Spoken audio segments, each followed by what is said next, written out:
I'm Gia Kokotakis, intern at Lawfare with an episode of Rational Security for June 11th, 2023. For today's episode, the team at Lawfare decided to cross-post this week's episode of Rational Security, the Air Quality Fuchsia edition.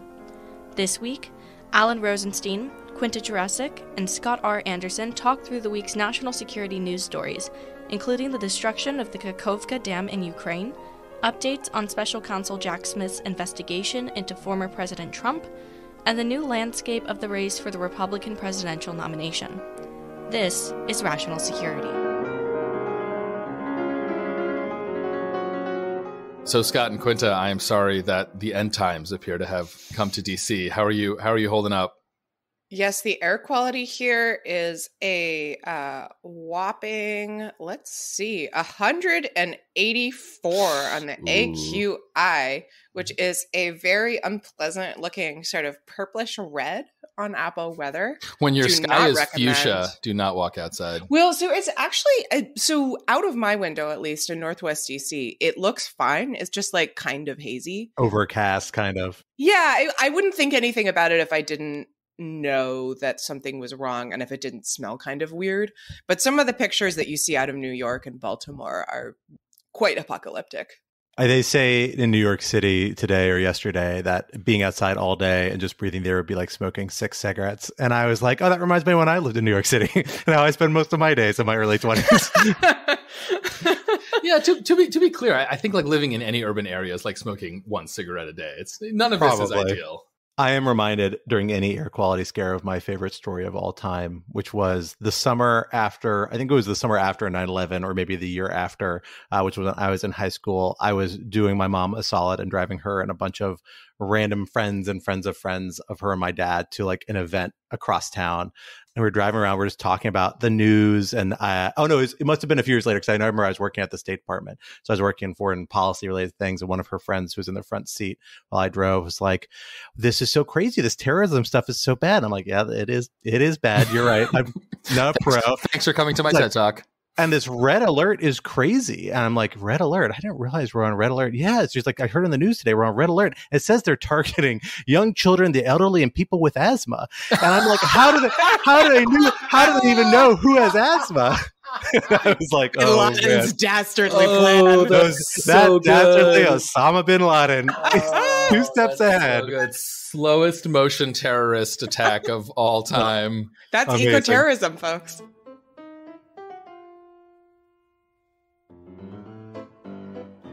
Hello, everyone, and welcome back to Rational Security. I am one of your co-hosts, Scott R. Anderson, back here in the virtual studio today, not IRL, with my 2 other co-hosts, Alan Rosenstein. Hello. And Quinta Jurecic. Hello. And we are all cowering inside, hiding from the vicious waves of miasma that are spreading over our region here in Washington, D.C., and maybe Minnesota, too. It's fine in Minnesota.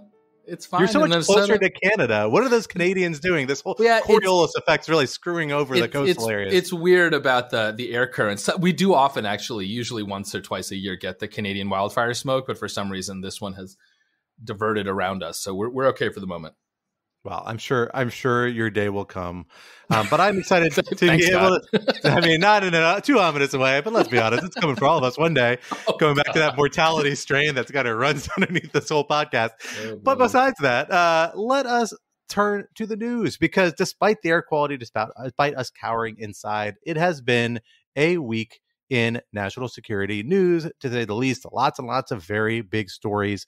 I'm excited to talk it over with you all and with you, the listener, for what we are calling the Air Quality Fuchsia edition, in honor of our present conditions that lead us to this remote recording session. Our first topic, Downstream Effects. The destruction of the Kakhovka Dam in Ukraine promises a new wave of suffering and environmental devastation for Ukrainians living along the Dnipro River. Who is responsible, and what could the ramifications be? Topic 2. He's off to meet the wizard, the wonderful Wizard of Laws. That's really good. That's really good, Scott. We're so committed to calling Jack Smith a wizard. Put the wizard on the robes. Put the robes picture back on. There is a visual element to this, but if you listener have not found Jack Smith's picture in his purple hag robes, check it out. It looks straight Harry Potter. It's pretty amazing. So good. Regardless, over the past few weeks, there has been a very steady drip of information about Special Counsel Jack Smith's investigation into former President Trump, investigations, I should say, leading many to conclude that at least one indictment is on the horizon. What do we know about the state of the investigation, and where does it seem to be headed? And topic 3, party animals. The number of contenders in the 2024 Republican presidential primary has officially doubled, with new candidates like Christie and Mike Pence presenting, or being unable to avoid, the legacy of January 6th in new light, among other issues with the direction of the party under former President Trump's leadership. What does this mean for the shape of the race? What will it mean, more importantly for our purposes, for the debate over democratic values that it necessarily entails? For our first topic, Quinta, let me hand it over to you to get us started. So it's been quite a week already in Ukraine. Tuesday, there was a massive explosion at the Kakhovka Dam, which is along the Dnipro River, and apparently is one of the largest dams in Europe. It holds back water that's about the size of the Great Salt Lake in Utah. The explosion in the dam caused flooding that has led to thousands of people needing to evacuate. There are some just stunning photos of the flooding in Ukrainian cities like Kherson, which are essentially underwater. Just the roofs are above the water line. It's not totally clear what happened here. The reporting indicates that this seems to have been an intentional explosion, just from the dam explosion experts who apparently exist, who the New York Times quoted, just the way that the dam sort of fell apart. It's not clear who is responsible, though. So the Dnipro is sort of a dividing line right now between Ukrainian and Russian forces. Ukraine holds the West Bank, Russia holds the East Bank. Both sides are blaming each other. There are reasons that you can kind of make up for why either side would want to do this. On the Ukrainian side, they're planning a counteroffensive, which I believe has already sort of formally begun. And the breaking of the dam could have the effect of cutting off water to the Crimean Peninsula, which is, of course, illegally held by Russia. On the Russian side, obviously, breaking the dam creates huge problems for Ukrainian civilians, and there was some indication that it might have led to problems at the Zaporizhzhia nuclear plant, since the water was required for cooling the nuclear material at the plant. It seems like that we are out of the woods on that one, at least according to the Ukrainian government. So that is good news. But all in all, it's a pretty catastrophic story. And whoever chose to take this step really decided to just put it all out there in, I think, a pretty bad way. So Scott, I want to turn it over to you first. First, for your thoughts on, who might have done this and why. But I also wanted to ask about the implications under international humanitarian law, because my first thought when I read the story was that a dam is civilian infrastructure and that targeting it is therefore illegal under the laws of war, or whoever is responsible. Is that right? That certainly could be right. I mean, there are times where you can target what might be considered civilian infrastructure, for example, if there's an element of dual use or if it has a legitimate military purpose. But dams and nuclear facilities, actually both, fit into a special category of rules for items that have particularly high ramifications with a high rate of consequence for civilian populations. They're actually identified expressly in this rule. It's codified in Article 56 of Additional Protocol 1 of the Geneva Conventions, which is not always universally accepted, although of the additional protocols, it's the most widely accepted. Perhaps more importantly, it's considered to reflect in most parts customary international law. So most states, including the United States, generally accept it applies, even if it's not really a treaty body that the states have subscribed to. In this case, Russia and Ukraine, I believe, are both the parties to AP1. I should double check that, but I believe that's right. But the key point here is that these are the types of items that you're really, really not supposed to be targeting at all under this rule, even where you have a legitimate military purpose, except where they're being used very directly for extraordinary military uses by the other side. So let's say, maybe you had a, artillery unit stationed on top of a dam, right? And that unit was particularly damaging, particularly threatening to some essential military interests. That itself maybe could rise to the threshold. I think even that would probably fall short. I'm actually having trouble kind of thinking of an easy hypothetical.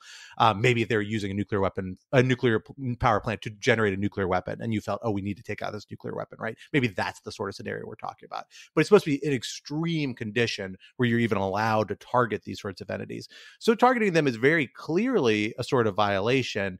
A question as to whether this is a war crime kind of in the jurisdiction of the ICC or something along those lines is kind of a little more challenging question. I would have to think of the first part would have to be really clearly intent. You would have to have a much stronger evidence of the idea that this was an intended outcome of these actions. This can't just be corollary of saying, oh, we were trying to hit a military target. We were trying to do something, hit a facility next to the dam and accidentally hit the dam. That might still violate Geneva Conventions because you're saying, well, you're not supposed to take that sort of risk, but you may not have done it deliberately. Deliberately destroying this to have these sorts of civilian consequences, I think could rise to a war crime level. I'm less confident whether it would fall within the ICC's jurisdiction. I'd have to think about that / look into it because I don't know the ICC's jurisdiction like the back of my hand. But it's the sort of thing that you could see, I suspect, international criminal liability be attached to in general practice, if not by the ICC, setting aside ICC's other jurisdictional issues regarding Ukraine, Russia, things like that. The really main question here, though, is whether anyone did this. I think there's kind of three questions. One, did anyone do this, period? It's not implausible that the dam could have been damaged and this is a result of that damage. There are reports of explosions. That seems inconsistent here. But it's also not clear who exactly this helps. I mean, this damages a lot of Ukrainian territory, but damages a lot of Russian-held territory, and it has long-term consequences, at least by the assessments I've heard, for Crimea, the part of Ukraine that Russia seems most intent on holding.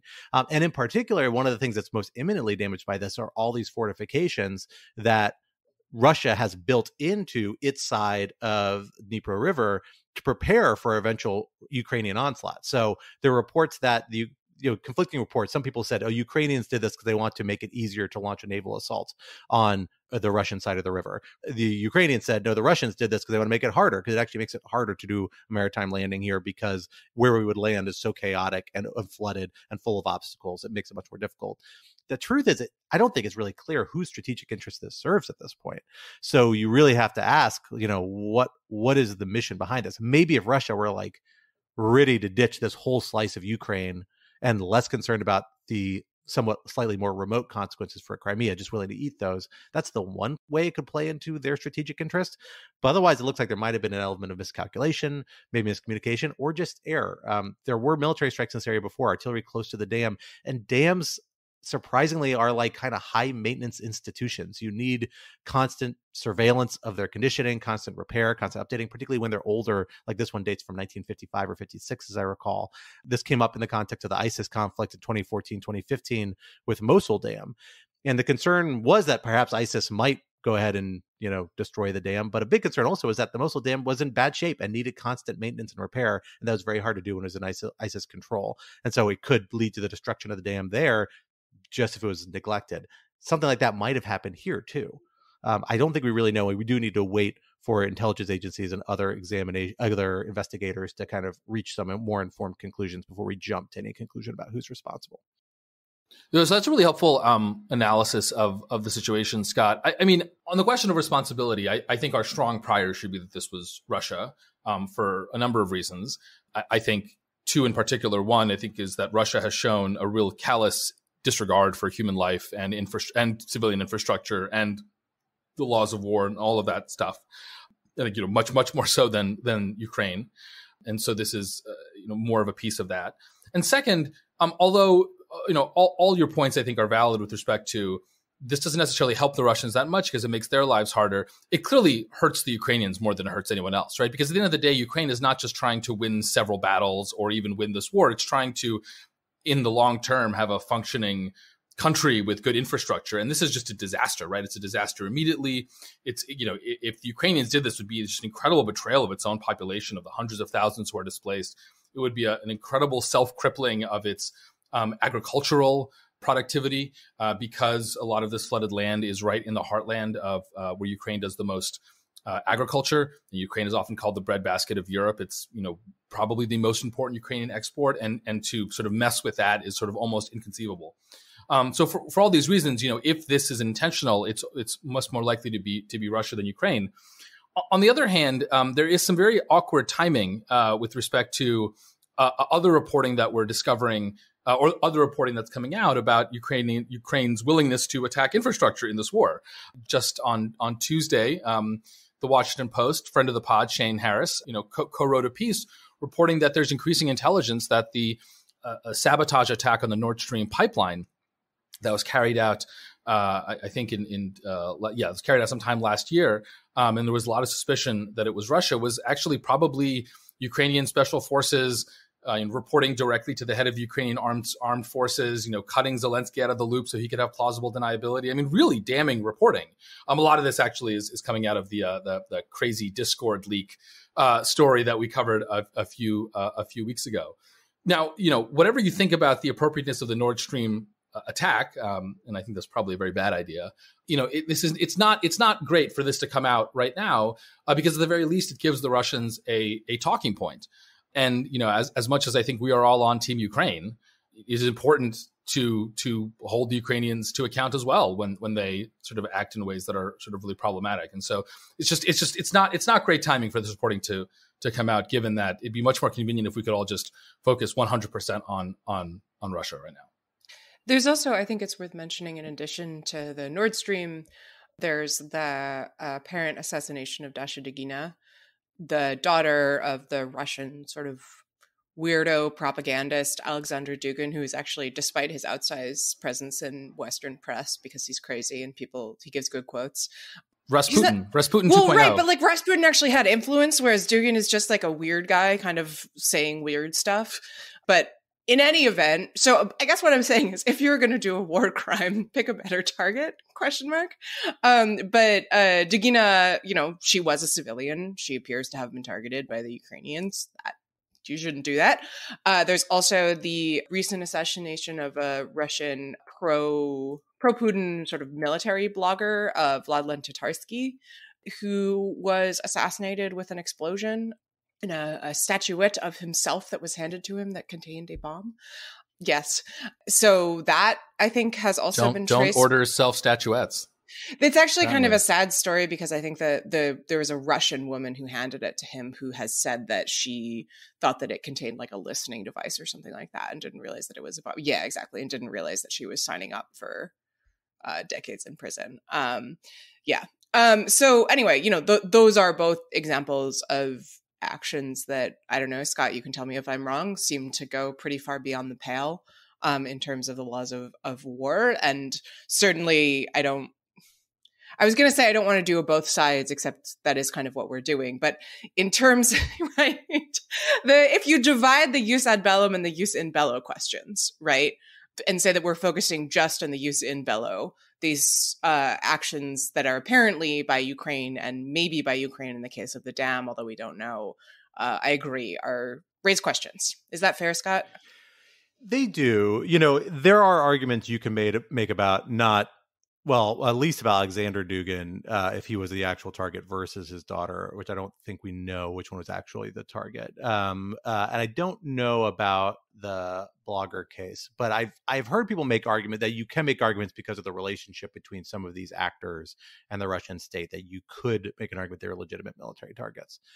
I'm not entirely persuaded by that, but there's at least a little bit of gray area because they are part of this government complex that's clearly steering the war and motivating and driving some sort of war efforts. And particularly there's also like the intersection with the state sector, which is a little confusing. I would not, like I said, I'm not going to co-sign any of these theories, but people have made them and they've made them to me who I think are good on these issues. So I at least think there's credible arguments out there to be considered. The more problematic to me is actually like the strike the other week that hit a civilian residence in Moscow, right? This hasn't really gotten as much attention because it didn't kill anyone. It was like caused a fire at an upper floor unit in Moscow. But you heard all these reports and people from quoting Ukrainian officials saying things like, we want the Russians to feel like they're at war. It's important that they feel like they're at war. that sounds a lot like you're doing this on purpose. And deliberately targeting civilians, is very clearly the thing that your number one thing you're not supposed to be doing, just for the sake of making them feel like they're at war. There's similar accounts about people sending rockets into parts of Russia closest to Ukraine on the same principle and hitting military targets, but maybe military targets that are closer to civilian areas and more visible to civilians. Yeah, so I'm curious about that, Scott. So first of all, one should not attack civilians, obviously, welcome to my TED Talk. Thanks for coming to my TED Talk. We endorse the Geneva Convention. We do. National security stamp of approval. That's our hot take. I guess my question, Scott, is whether there's any sort of I don't know, maybe proportionality escape valve isn't the right word, but I mean, I guess I'm just trying to think from the perspective of the Ukrainians, and saying, look, we need the Russian people to understand, because we know that however much of an autocracy Russia is, at the end of the day, everyone is responsive to public opinion, right? Even the most iron-fisted autocrat. And so, we think that harassing the Russian population, a little bit, right, enough to make them understand that they can't just ignore this war forever, but not so much as to do anything even comparable to the sort of harm that the Russians are doing to the Ukrainian citizenry. I mean, is there no case to be made that this is a sort of proportional response given the quite literal existential threat Ukraine is facing? And to be clear, right, I would not include the Ukrainians bombing a dam to be part of this, right? But as you pointed out, right, I mean, they sent a drone and lit an apartment building on fire, which again is really bad. I just want to be very, very clear. It's really bad, but this whole situation is really bad. So I'm just sort of curious, I guess that's kind of a legal matter in particular, whether or not there's sort of any argument here, or no, there isn't. There's not. There isn't? Okay. And there shouldn't be. Look, I mean, the simple truth is this illusion that, Russians don't feel like they're at war. Are they experiencing the same thing the Ukrainians are? No, of course not. Nor do we want them to. You're not supposed to be able to just level out the level of civilian suffering because it's being inflicted on one party on the other. Which is the whole point of the dividing the jus in bello and jus ad bellum, right? In part, yeah, among other purposes. But yeah, absolutely. And the reason you don't want to do that, because it's just very easy to slip in that logic at any point. You get an escalating cycle of each side feeling like they're beleaguered in certain ways. The other party, by some metric they dream up, hasn't felt enough, and we're going to inflict it back on them. Now, this case does seem pretty severe, but I also don't think it's right to assume Russian people are insulated from the results of the conflict. They've got crippling economic sanctions that are actually impacting their economy substantially. You've got people being conscripted, horrible phone calls about Russians calling back to their family members in tears and devastated about the fact that they're being asked to commit atrocities in Ukraine and to put their lives on the line. People are feeling this in Russia. And I think that's a kind of toxic logic that people need to push back against fairly aggressively, honestly. Do I get it? I 100% get it. If I were Ukraine, I'd be incredibly angry and frustrated by the fact that there's no clear accountability for Russia on these incidents yet. And it's hard because Russia's a nuclear power and a major military power, and there's limits to how much people are willing to confront them outside the context of Ukraine and are likely to be moving forward. But I think it's very, very hard to justify this sort of things. And perhaps more importantly, even these disproportionate cases really are going to make it hard for the international community to support Ukraine to the same extent if they keep happening. It will not take much. Proportionality just doesn't have an argument in this case. You're already going to be under pressure from, Republicans in the United States, not all Republicans, but the contingent that's kind of hostile to assistance to Ukraine. You've already got countries in Africa and other parts of the world that are trying to tread a line between Russia and Ukraine, trying to draw equivalency, incentivized to do so they can maintain ties with Russia, push back against efforts to join economic sanctions. This makes all that harder for Ukraine. So you're not helping by doing this. You hit a legitimate military target, hit targeted ones, even ones that might have a psychological impact. Sure, that's fine. But treading really far outside the lines, even in a handful of cases, is only going to hurt the cause. And it's not a wise thing for Ukraine to start doing. Scott, this is a question for you. I mean, my sense is the temptation to fall into that cycle and make the civilians on the other side hurt is why there are rules. That's why exactly. Rules exist, so that when there's a situation in which you might be motivated to do a thing you shouldn't do, there's a rule that says don't do that, right? The whole point of having this structure of we're talking specifically about international law, but you could apply it to traffic laws or any kind of rule that you like, right? Even outside the legal system, is to constrain behavior in a way that is built out before the conflict or the bad situation comes into place. Like, that's the whole point of it. And so I think it makes a great deal of sense to sort of return to this as a, of course it prohibits things that you might want to do. That's the point of a rule. That's totally right. And it's complicated here because the other party is clearly disobeying it. Russia is doing things that are violent with this all the time. And it's worth noting, international law generally, like, there are grounds on which you can suspend certain types of obligation, like treaty obligations.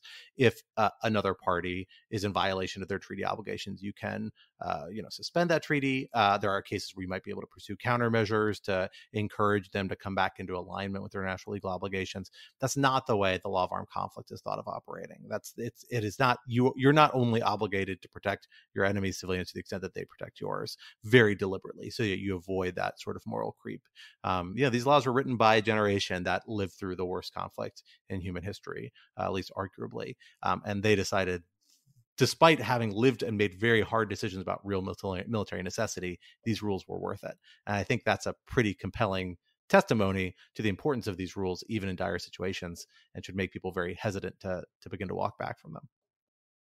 So speaking of dams breaking and bodies of water flowing where they shouldn't be, let's talk about Mar-a-Lago and documents and the pool. Which I got to say, when I read the headline about the pool, I thought it was like a press pool. I was so confused. It took me like 3 paragraphs to realize that there was an actual swimming pool involved. Okay, so let me explain what the hell I'm talking about. Yeah, Quinta. I was just going to say, so yeah, as Alan will explain, somebody reportedly drained a pool in Mar-a-Lago, which flooded a server room that had servers that contained surveillance tape, which the FBI had previously subpoenaed. Make of that what you will. But as Scott can attest, we were recording a podcast about this the other day, which you can listen to in the Lawfare podcast. And when the story broke, I literally couldn't keep a straight face while reading it. I think I kept breaking down in laughter because it's so absurd. Okay. All right. So let's step back. Let's put all the stupid under one intro. Okay. So there are some indications that the Special Counsel Jack Smith, Wizard Jack Smith, I would just also like to say, I am positive that there are plenty of DOJ people who listen to this podcast. We really value you all. Please, someone tell Jack Smith that we all call him a wizard and we love him. And it's like all compliments. I want his reaction. I just want someone back channel to me what Jack Smith thinks about this and where he keeps the purple robes. And where we should send his pointy hat. Where we should send his pointy hat. Yes. I gotta say, as a sidebar, DOJ does awards every year, and there are 2 types of awards, and I don't know the difference except that one is a round award and one is a pointy award. They're like these plaques. I will say I have a pointy award. I'm very pleased with myself. And I think that Jack Smith are a wizard. I think Jack Smith, I'm sure will get many awards for this, and I hope that he gets someone does like a special pointy wizard hat award. Okay, all that being said, so there are indications that the Special Counsel investigation into the mishandling and unauthorized retention, and at this point, let's be real, just straight up obstruction of justice with respect to Trump's documents found at Mar-a-Lago and other places is heating up. Trump's lawyers, or several of Trump's lawyers, reportedly went to DOJ earlier this week and had a 2-hour conversation with prosecutors, which is the sort of thing you do when you believe your client is about to be indicted. And this is a last-ditch attempt to get the government not to indict your client. That suggests that we're getting pretty close. Though at the same time, there's reporting that a grand jury has been impaneled in Florida to also investigate the document issues. The grand jury that had been running this had previously been in Washington, D.C. They'd been doing the bulk of the witness interviewing. They apparently have stopped interviewing witnesses in the past few weeks. And now this has moved to Florida, which raises questions about whether or not this is just to deal with issues of venue, or whether or not we're starting on like phase 47 of this investigation. And then, of course, there's this amazing story about the pool, and apparently a pool was flooded and it went into the server room. So I really want to start with the pool because it's just so fabulous. And I want to ask you, Quinta, do you think this is a situation? I think what have I called this? Jurassic's razor. I know you did not come up with the rule, but I love it. But I love it too much to call it anything but Jurassic's razor, which I think is that the with in Trump land, the stupidest explanation is always the right one. And here, I think the stupidest explanation is like some ding dong, like drained a pool stupidly. What do you think? Do you think this was a bozo, or do you think this is like 12th dimensional chess of so I should give evidence. proper credit to Josh Marshall at Talking Points Memo, who I think coined this and termed it Trump's razor. I don't know, right? I mean, you can kind of argue it either way. Chris Geidner, who is a great legal writer who writes the newsletter Law Dork, had a very funny tweet that was pointing out that this is sort of the quintessential stage in a Trump investigation. I can't find the precise tweet right now, but essentially Chris was arguing that like someone does something stupid that may or may not be meant to obstruct an ongoing investigation, and may or may not have that effect, but it could have that effect, but in the end it doesn't actually do anything, but it does deepen suspicion as the investigation goes on. It's kind of like stupid from all possible angles, right? Like if this was intentional, it doesn't seem to have hugely worked insofar as at least some of the surveillance footage, or most perhaps of the surveillance footage, appears to have been intact, although I think there are some questions about whether there's material that wasn't handed over that perhaps could have been damaged. So if it was intentional, it wasn't effective. If it wasn't intentional, then congratulations, you just accidentally created another reason for the special counsel's office to look askance at you and at everyone around you. The whole thing is just incredible. I will say, if it was not intentional, it is a real stroke of bad luck that draining the pool apparently diverts into a room full of computers, which is, I don't know anything about plumbing, but that feels like an unusual setup to me.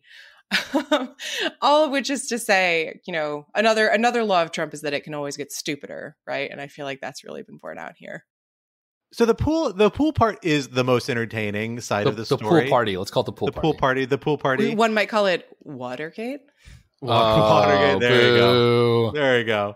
It is, as far as we know so far, a little bit of the weird novel distraction of what has been like a very substantive week of disclosures about this investigation, where we've seen kind of in the press multiple really detailed parts of the case that the Justice Department is building up around Donald Trump, specifically around one incident.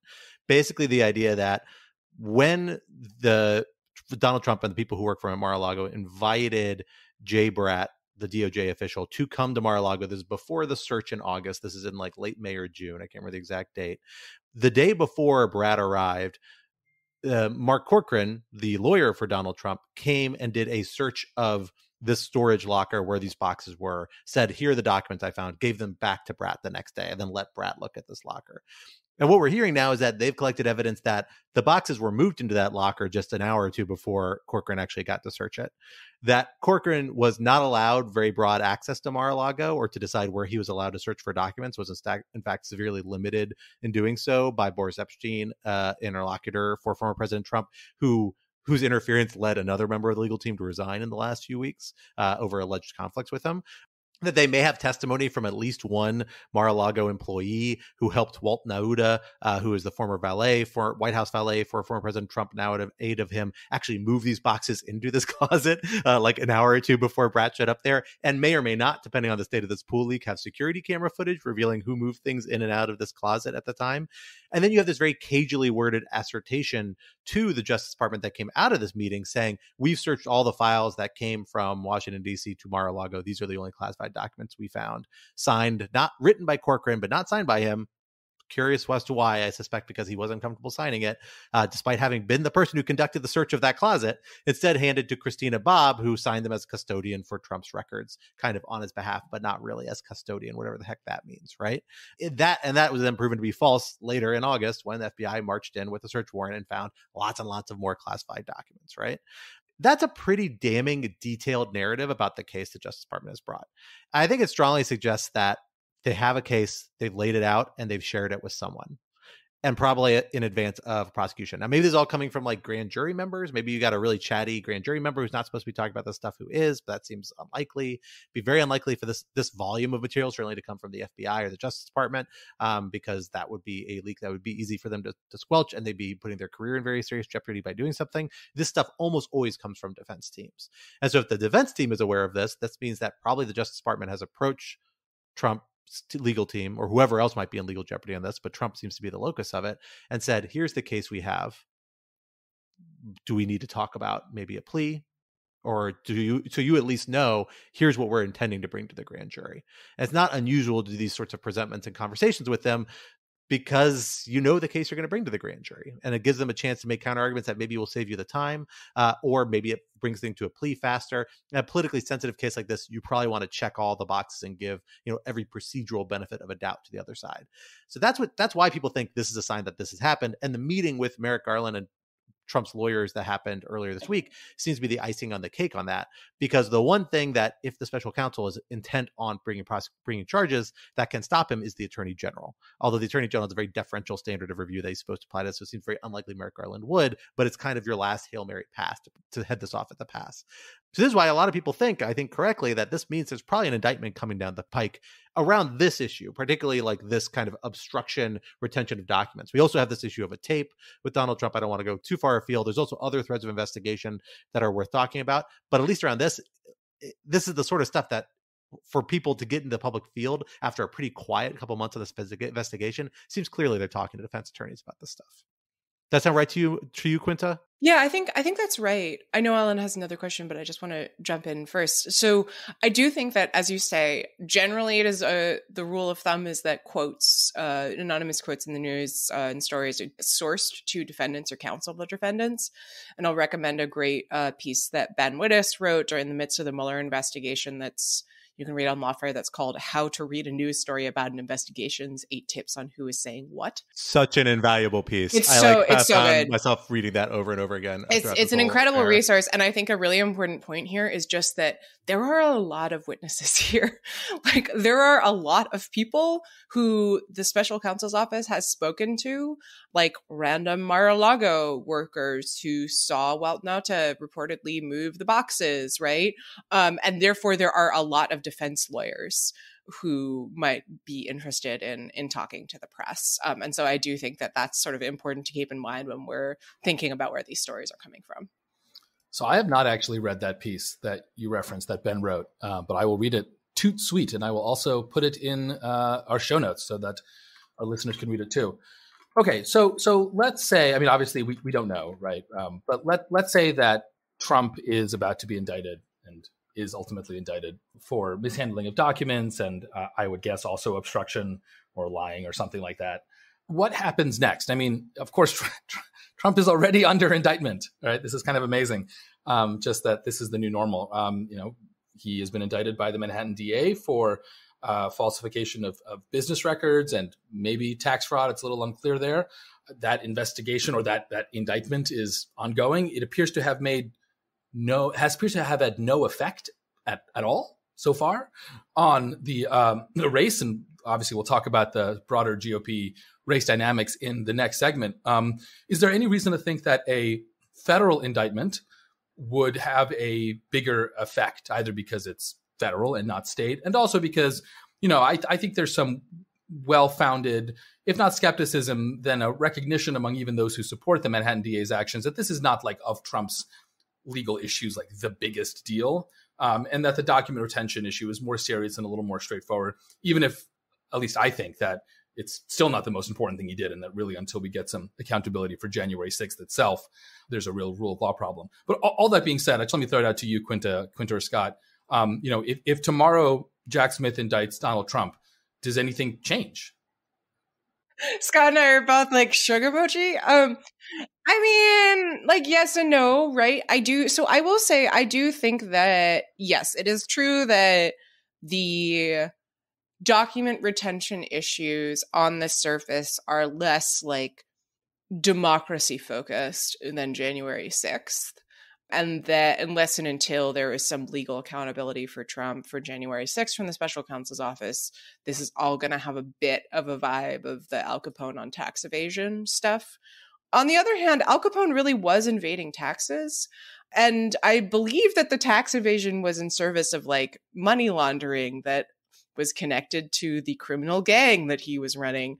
So I think, let's not underplay that, right? And I do think that the Mar-a-Lago case speaks to Trump's vision of himself as sort of a supra-constitutional authority from whom all power flows, who cannot be questioned, who retains authority even though he has departed the office of the presidency, because in a sort of quasi-fascist mode, he derives his power from, the people, right? One might say the Volk.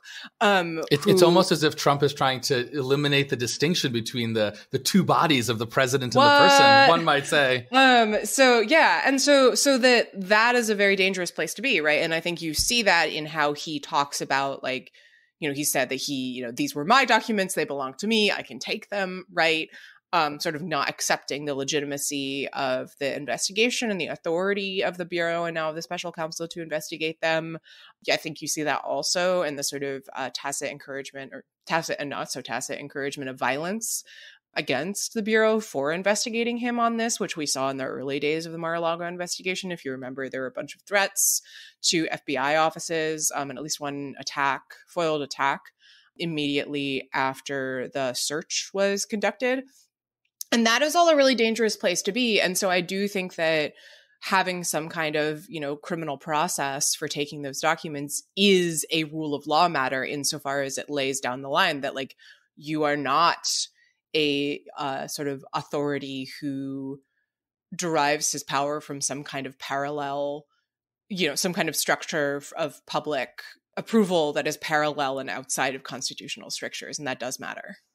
So all of that is true, but just to get a quick follow-up question, like, it took you several minutes to explain just now, like, why it's so bad that you have these documents because of fascism and because of I love it. I agree with you. Like, but isn't the very fact that you had to kind of explain this going to be for, purposes of national politics and certainly geopolitics? Like, who cares? Like, they're documents. Like, stop confusing me with, like, maybe, but I phrased that in the most egghead way possible, right? I think you could, if you are messaging this as like a political flack, which I am not, right? You could say it like, Trump thinks he's above the law. He thinks the rules don't apply to him. He took what didn't belong to him and he put you in danger, right? Like, he put our national security in danger because he wanted to do what he thought was best for him, right? Like, I think you can frame it in a way that maybe hits more in the gut.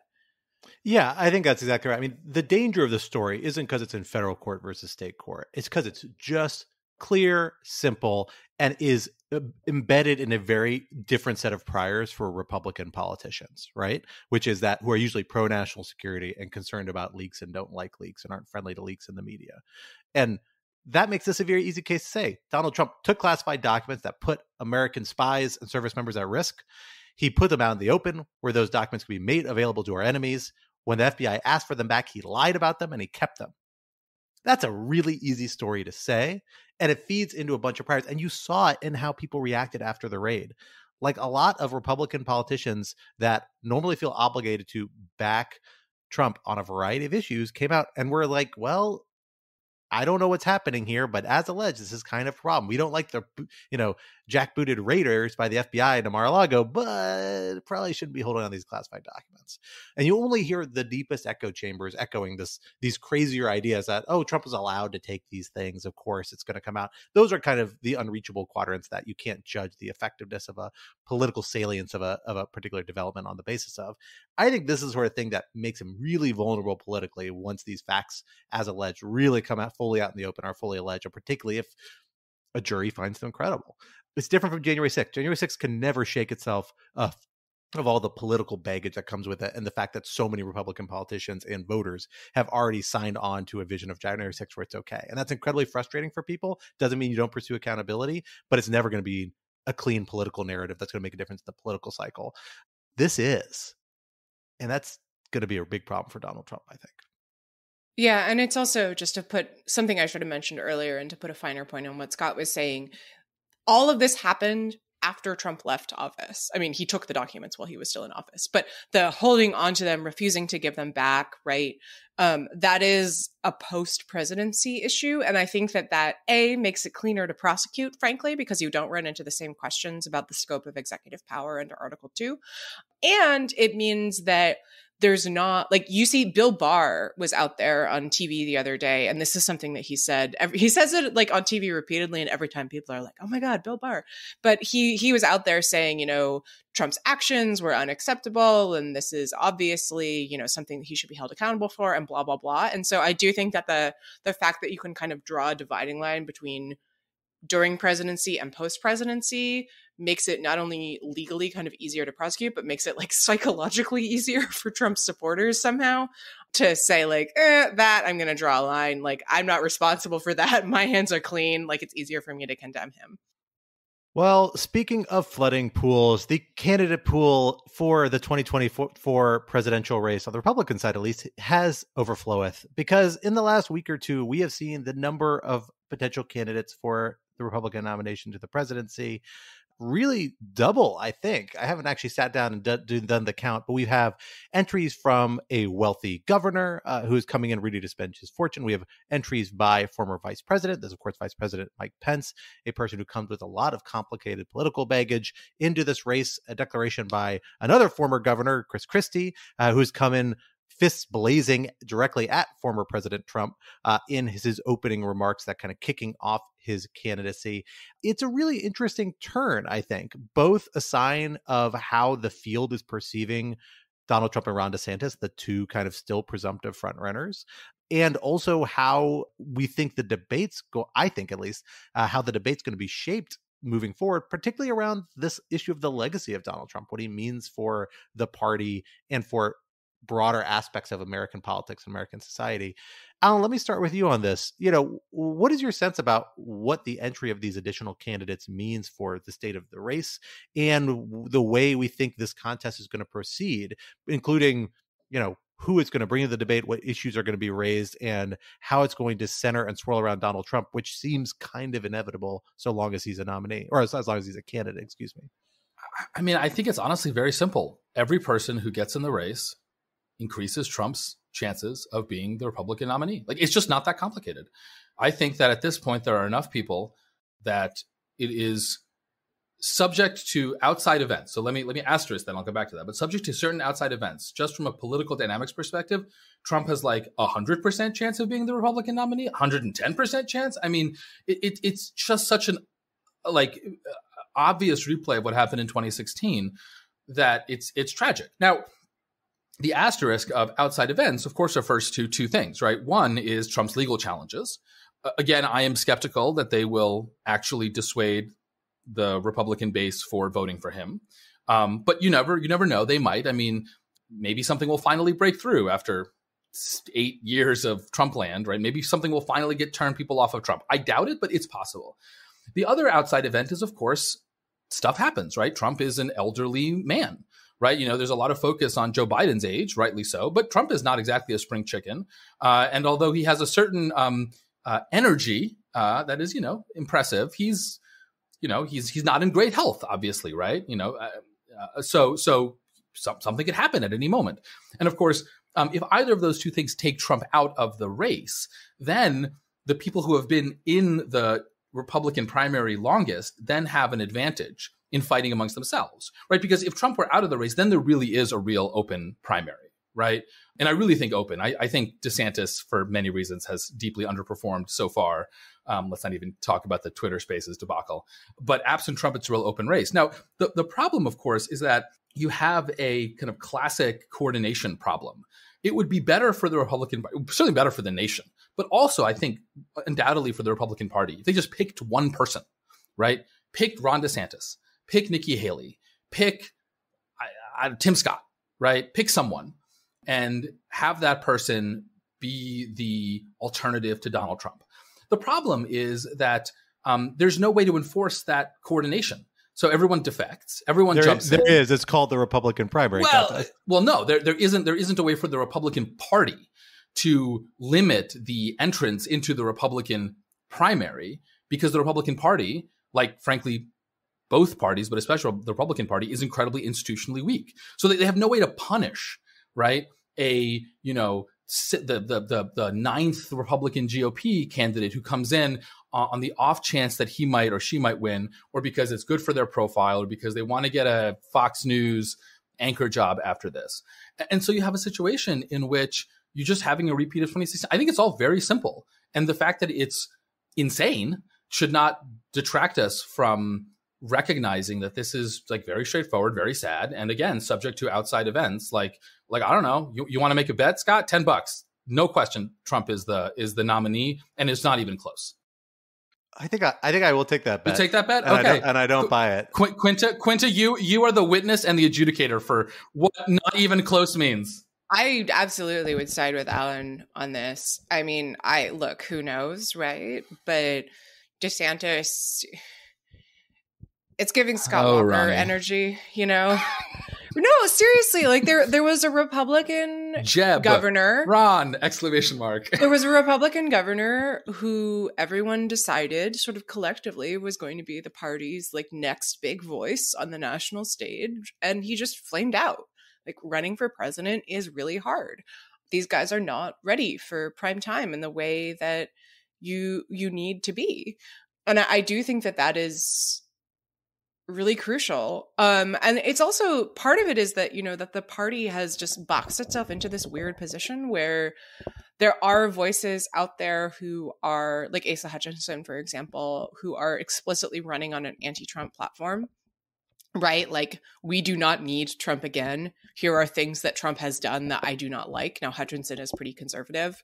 I think my former governor, Christie, has announced his run, and I think is intentionally planning to run on a, like, here are the things that Trump has done that are bad. We need to move away. He's just going to punch Trump at some point. Like, I feel like his endgame is just punching Trump in a debate, like New dropping York, the mic New and being Jersey, like, I have done my job. It's Let's amazing go. how personal that his presidential run is. It's crazy. I'm telling you, New York, New Jersey, trying for some traffic problems in Fort Lee. Slug it out at the Port Authority. I never thought I would ever root for New Jersey, but here we are. Yes. Yeah, I never thought I would root for Chris Christie. So there are sort of those candidates, but then there's also a much bigger category of candidates who are trying to run to replace Trump as sort of the party's standard bearer, but can't say that they want to do that because the base still supports Trump. So you end up in this like weird situation where you have Nikki Haley saying like, it's time for a new generation. Now, what could that possibly mean, right?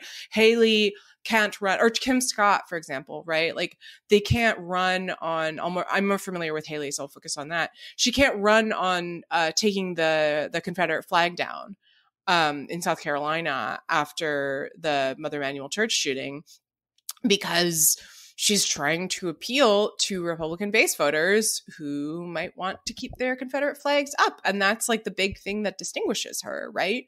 And you see also she's been trying out all these kind of awkward lines about, trans athletes driving teen girls to suicide, which is just completely made up. That doesn't like get a lot of applause or anything, but strikes me as trying to kind of get in there and take some of Ron DeSantis's shtick.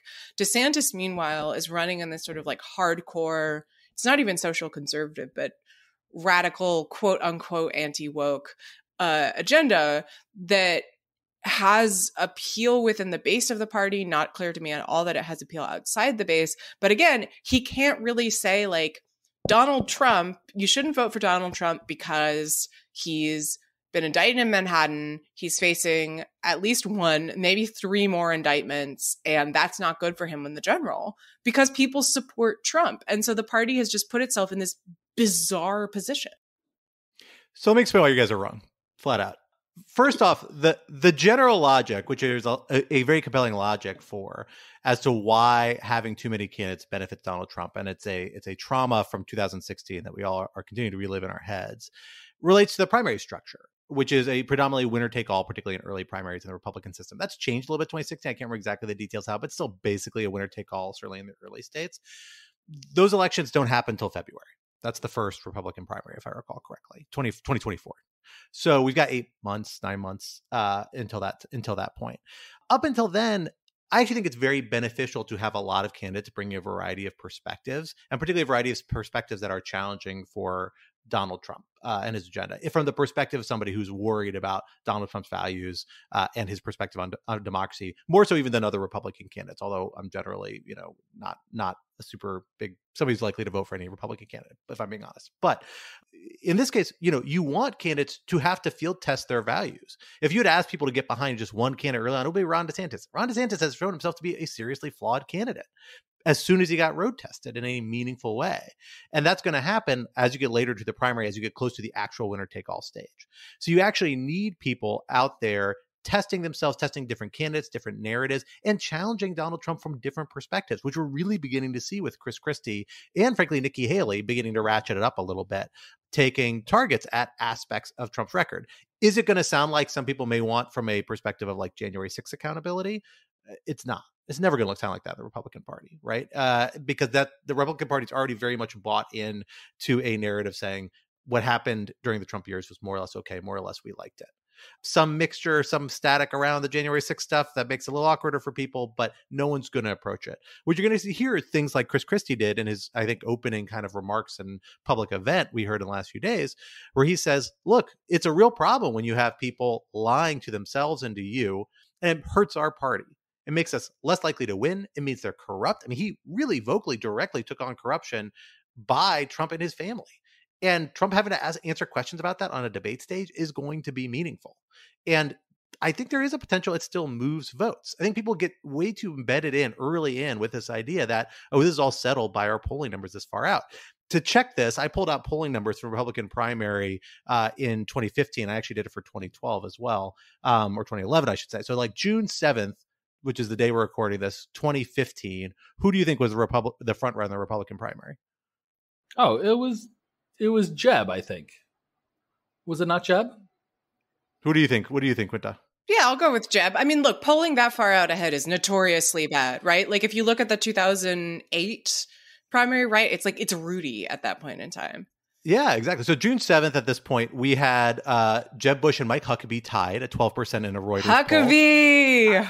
poll. Ben Carson and Marco Rubio were tied in the other poll covering June 7th from The Economist. Well, right, but Scott, yeah, there wasn't a former president running who had 100% name recognition and like everyone's views are baked in. I get the argument you're making. It is not the same as 2016. The difference between being the same and the difference between accepting what we're seeing now as polling numbers as written to stars. There's just two. I'm not accepting it as written in the stars. I don't think Alan is either. We're looking at how the dynamics play out. Who do you think? Do you have who is your top pick? If you had to guess, right? I have no idea. Trump? That's the whole point. Yes, you do. You have an idea. That's cheating because then if you poll people on Joe Biden or a generic Democrat, right? Or Donald Trump versus a generic Democrat, Joe Biden versus a generic Republican, the generic always does better. But the point is that you have a contest to bring forward multiple narratives and test them to see who actually stands a chance. If you want to see who in the Republican primary stands the best chance to beat Donald Trump, you want to have a competitive race. And it's good to have candidates entering this race consciously saying we're going to differentiate ourselves from Donald Trump by challenging aspects of his most problematic behavior. That's the part where I think this is actually a really healthy thing to happen for the Republican Party. And to get fundraising base raised up around those perspectives, to socialize them, to normalize them in this primary context. We thought Liz Cheney might do this, and she hasn't jumped in the race, and it doesn't seem like she's likely to. And not for bad reasons, but we have other people now, this late stage, picking up this mantle that weren't willing to do it just a month or two ago. I think that's telling. Can we raise the terms of the bet? Quinta really wants to take Scott's money. $100? Or you buy me a nice dinner or something? Dinner at Le Diplomat. How's that? Yes. Since I've never gotten to go. The point is that it's not even that it's like Donald Trump. It's just a fundamental idea about if we want this, our democracy is healthier when you have two parties that actually embrace certain values. And you've got to have a race where people are articulating these values, and you got to find the candidate that can do it. But Scott, that is a normative argument with which I agree, but I think it is not descriptive of what is actually happening. Yeah, I this is all very Schoolhouse Rock stuff. I think it ignores the fact, honestly. Look, again, everything you're saying is true. subject to not dealing with Donald Trump, right? Like, look, I'm not a big fan of Donald Trump changes everything, but to be perfectly honest, he's changed a lot. And like one of the things that I think you cannot ignore is that his favorability, unfavorability, name recognition ratings have been essentially completely static for 6 or 7 years now, right? With one notable dip after January 6th that went away after 2 months.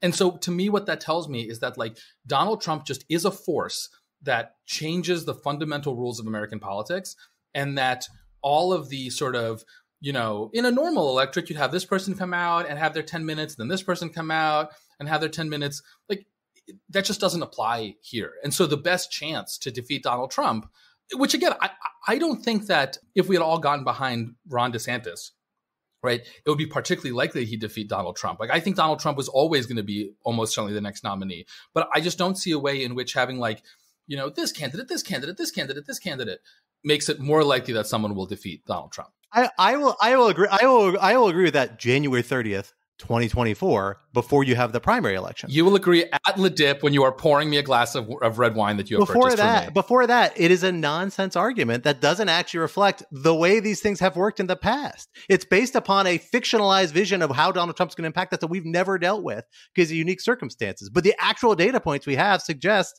that a competition is the way you get new ideas and new people into a race.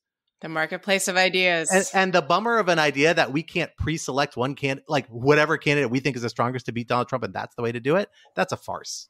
Complete farce. You're a farce. It's just Scott, you're buying a sinner. Your face is a farce. That may be the case. Well, we'll have to leave the conversation there for now.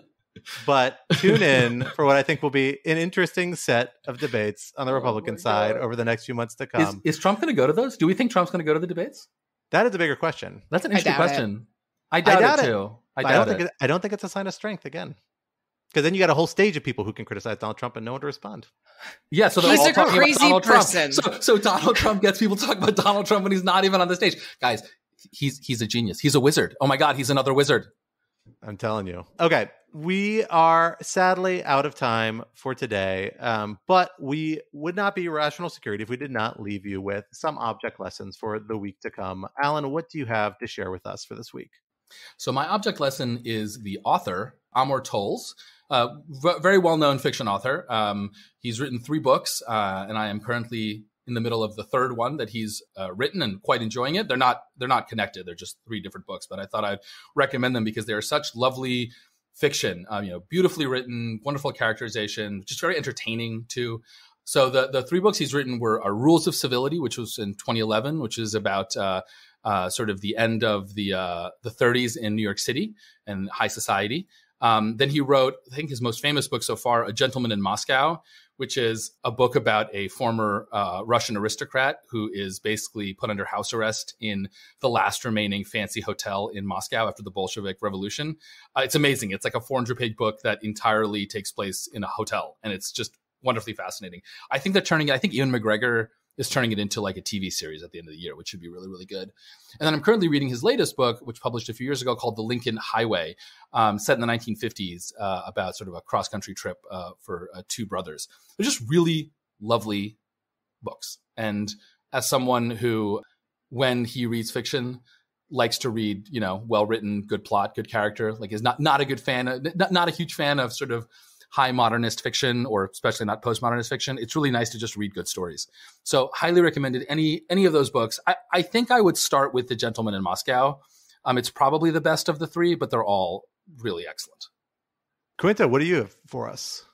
I would like to recommend a piece in The Atlantic that has apparently dethroned one-time, recently former CNN CEO Chris Licht.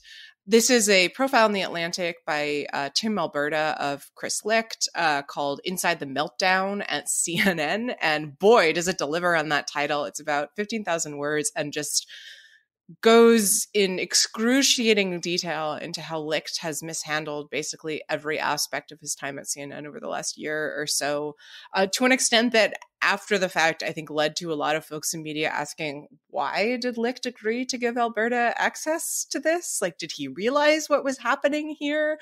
After the profile came out, a lot of folks said, Licht's days were numbered. And lo and behold, they apparently were, because on Wednesday, it was announced that he was out. But I highly recommend the article. It's just an unbelievably damning picture of CNN, of Licht's ownership. It's a great piece of writing. And I think that there's some interesting and troubling stuff there about, wither the media post 2016, 2020. But also it's just really fun to read about people who are bad at their jobs and don't realize it. It is a very compelling piece, and there's been very good coverage from Brian Stelter and Dylan Byers and a lot of other folks about this pretty crazy internecine battle. Not internecine is the right way to describe it. Crazy battle inside CNN over the last few weeks, inside and outside. Well, for my object lesson, I am going a little closer to home. A good friend of mine, Aman George, a buddy of mine from childhood, who is also an ANC rep here in DC, and has helped me sue the president in the past, among other things, fun projects. He is an e-bike fanatic and has been prevailing upon me to purchase one for a long time, even lent me one for the last few months to use to get back and forth to work. And lo and behold, I gotta say, I really love it. And I'm getting on this fad that started, I guess, mostly during the pandemic, but it's a great way to get around the city, particularly DC, which is a relatively small city. It's economical. It is easy to do compared to a regular bike in a suit or a sports jacket, which is how I usually find myself biking to the office, which made regular biking a little uncomfortable, but this is lovely and phenomenal. But Aman has put together an incredible resource that he put in a Twitter thread that includes, I think, not one, but two, maybe even three different PowerPoint slides or decks. He's a former consultant, forgive him, that outline a lot of advice for people interested in buying e-bikes, using e-bikes, why you should use e-bikes, why cities should improve infrastructure around biking and e-bikes, and all sorts of endorsements. It's really a phenomenal resource for people interested in this from a policy perspective, or just interested in buying a bike, which I recently did with his help. So I encourage people to check it out. I'm going to make that my object lesson. Give e-bikes a try. Even if you tried, I like biking generally, but if you find biking to be like a little too sweaty or inconvenient as a way to get back and forth to the office, if it's like a few too many miles away, an e-bike's a great solution. I gotta say, I found I really like it. It's actually great for city biking too, because when you have to stop every single block and start again, that's the most annoying part about biking in the city. E-bikes make it super easy because you can get off, get your acceleration going pretty quickly, and get back up to speed. And I honestly get to the office like in half the time that I did on a regular bike when I bike in. So encourage folks to check that out. And with that, that brings us to the end of this week's episode. Rational Security is, of course, a production of Lawfare, so be sure to visit lawfareblog.com for our show page with links to past episodes, for our written work and the written work of other Lawfare contributors, and for our information on Lawfare's other phenomenal podcast series. And be sure to follow us on Twitter at RETL Security, and be sure to leave a rating or review wherever you might be listening. Also, be sure to sign up to become a material supporter of Lawfare at patreon.com/lawfare for an ad-free version of this podcast, among other special benefits. Our audio engineer and producer this week was Kara Schillen of Goat Rodeo, and our music, as always, was performed by Sophia Yan. We are once again edited by the wonderful Jen Patcha Howell. On behalf of my co-host Alan Quinta, I am Scott R. Anderson, and we will talk to you next week. Until then, goodbye.